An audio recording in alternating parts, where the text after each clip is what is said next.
ಇವತ್ತು ಮೂಲಂಗಿ ಪಲ್ಯ ಮಾಡಿ ತೋರಿಸ್ತಾ ಇದ್ದೀನಿ. ಅದಕ್ಕೆ ಏನೇನು ಬೇಕು ಅಂತ ಹೇಳ್ತೀನಿ.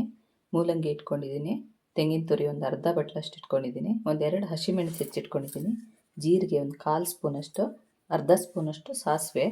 ಖಾರಕ್ಕೆ ನಾನು ಜೀರಿಗೆ ಮೆಣಸು ಉಪಯೋಗಿಸ್ತಾ ಇದ್ದೀನಿ. ಇಲ್ಲದವರು ಹಸಿಮೆಣಸೇ ಜಾಸ್ತಿ ಉಪಯೋಗಿಸ್ಬೋದು. ಹೇಗೆ ಮಾಡೋದು ಅಂತ ತೋರಿಸ್ತೀನಿ. ಮೊದಲಿಗೆ ಮೂಲಂಗಿಯನ್ನು ಹೆಚ್ಕೊಂಡು ಬರ್ತೀನಿ.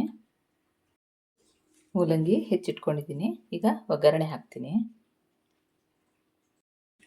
ಒಗ್ಗರಣೆಗೆ ಎಣ್ಣೆ ಹಾಕ್ಕೊಳ್ತೀನಿ. ತೆಂಗಿನ ಎಣ್ಣೆ ಉಪಯೋಗಿಸ್ತಾ ಇದ್ದೀನಿ ನಾನು. ಜಾಸ್ತಿ ಬೇಕಾಗಲ್ಲ ಏನು.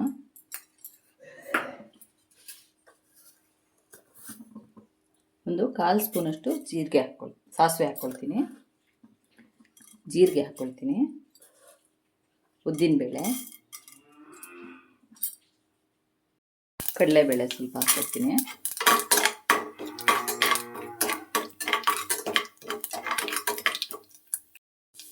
ಈಗ ಕರಿಬೇವಿನ ಸೊಪ್ಪು, ಹಸಿಮೆಣಸಿನ್ಕಾಯಿ,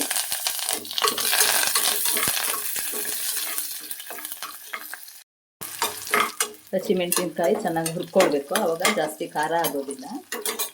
ಈಗ ಹೆಚ್ಚಿರೋ ಹೋಳನ್ನು ಹಾಕ್ಕೊಳ್ತೀನಿ.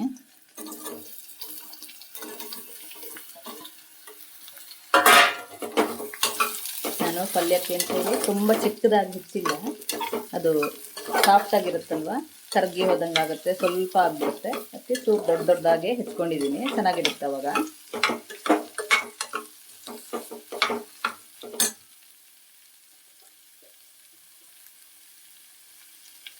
ಅರಿಶಿನ ಹಾಕ್ಕೊಳ್ತೀನಿ.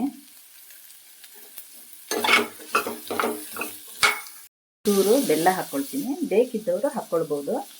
ಮೂಲಂಗಿ ಸ್ವಲ್ಪ ಕಹಿ ಇರುತ್ತಲ್ಲ, ಹಾಗಾಗಿ ನಾನು ಒಂಚೂರು ಬೆಲ್ಲ ಉಪಯೋಗಿಸ್ತಾ ಇದ್ದೀನಿ. ಟೇಸ್ಟ್ ಚೆನ್ನಾಗಾಗುತ್ತೆ. ಉಪ್ಪು ಹಾಕ್ಕೊಳ್ತೀನಿ.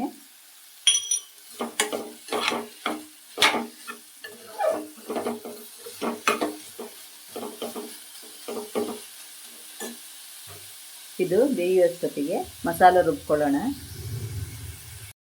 ಮಸಾಲೆ ರುಬ್ಲಿಕ್ಕೆ ತೆಂಗಿನ ತುರಿ ಹಾಕ್ಕೊಳ್ತೀನಿ ಸ್ವಲ್ಪ. ಒಂದು ಅರ್ಧ ಸ್ಪೂನಷ್ಟು ಸಾಸಿವೆ, ಇದು ಜೀರಿಗೆ ಒಂದು 1/4 ಸ್ಪೂನಷ್ಟಿದೆ. ಜೀರಿಗೆ ಮೆಣಸು ಹಾಕ್ಕೊಳ್ತಾ ಇದ್ದೀನಿ. ಒಂದು ಹಸಿಮೆಣಸು ಹಾಕ್ಕೊಳ್ತಿದ್ದೀನಿ. ಜೀರಿಗೆ ಮೆಣಸು ಇಲ್ಲದವರು ಹಸಿಮೆಣಸೇ ಜಾಸ್ತಿ ಹಾಕ್ಕೊಳ್ಬೋದು. ಕರಿಬೇವಿನ ಸೊಪ್ಪು ತರಿಯಾಗಿ ರುಬ್ಬಬೇಕು. ರುಬ್ಬಿ ತರ್ತೀನಿ. ರುಬ್ಬಿದ್ದಾಗಿದೆ. ನಾನು ನೀರು ಹಾಕ್ತಿಲ್ಲ, ತರಿಯಾಗಿ ರುಬ್ಕೊಂಡಿದ್ದೀನಿ. ಹೋಳು ಬೆಂದಿದೆ, ಸಾಕು. ಒಂದು 3/4 ಭಾಗ ಬೆಂದರೆ ಸಾಕಾಗುತ್ತೆ. ಜಾಸ್ತಿ ಬೇಯಿಸೋದು ಬೇಡ, ಚಿಗುರು ಇತ್ತಲ್ವ, ಹಾಗಾಗಿ ಒಂದು 3/4 ಭಾಗ ಬೆಂದರೆ ಚೆನ್ನಾಗಾಗುತ್ತೆ. ಈಗ ರುಬ್ಬಿರೋ ಮಸಾಲ ಹಾಕ್ಕೊಂಡಿದ್ದೀನಿ. ಕ್ಲೀನಾಗಿ ಮಿಕ್ಸ್ ಮಾಡಿಕೊಂಡು ಒಂದು 5 ನಿಮಿಷ ಹುರಿತೀನಿ. ಸ್ವಲ್ಪ ಉಪ್ಪು ಹಾಕ್ಕೊಳ್ತೀನಿ. ಆವಾಗ ಹೋಳು ಬೇಯಲಿಕ್ಕೆ ಹಾಕ್ಕೊಂಡಿದ್ದೆ.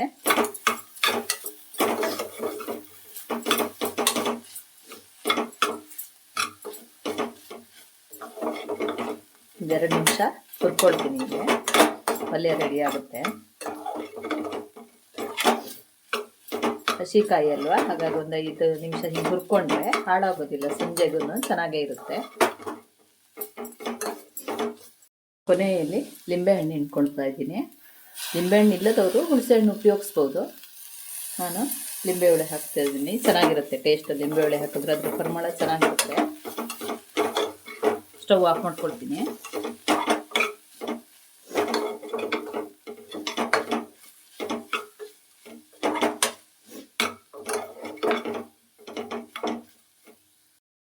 ಈ ಪಲ್ಯ ದೋಸೆಗೆ, ಚಪಾತಿಗೆ, ಅನ್ನಕ್ಕೂ ಸೈಡ್ ಡಿಶ್ ಆಗಿ ಉಪಯೋಗಿಸ್ಕೊಬೋದು. ತುಂಬ ಚೆನ್ನಾಗಿರುತ್ತೆ. ಮೂಲಂಗಿ ಕಹಿ ಇರೋದಿಲ್ಲ, ಹಾಗಾಗಿ ಅನ್ನದಲ್ಲಿ ಕಲಸಿನೂ ತಿನ್ಬೋದು.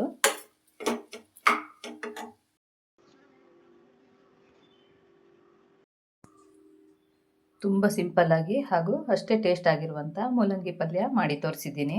ಈ ವಿಡಿಯೋ ನಿಮಗೆ ಇಷ್ಟ ಆದಲ್ಲಿ ಲೈಕು, ಶೇರು, ಕಮೆಂಟ್ ಮಾಡಿ. ಸಬ್ಸ್ಕ್ರೈಬ್ ಮಾಡದೇ ಇರೋರು ಸಬ್ಸ್ಕ್ರೈಬ್ ಮಾಡಿ. Thank you.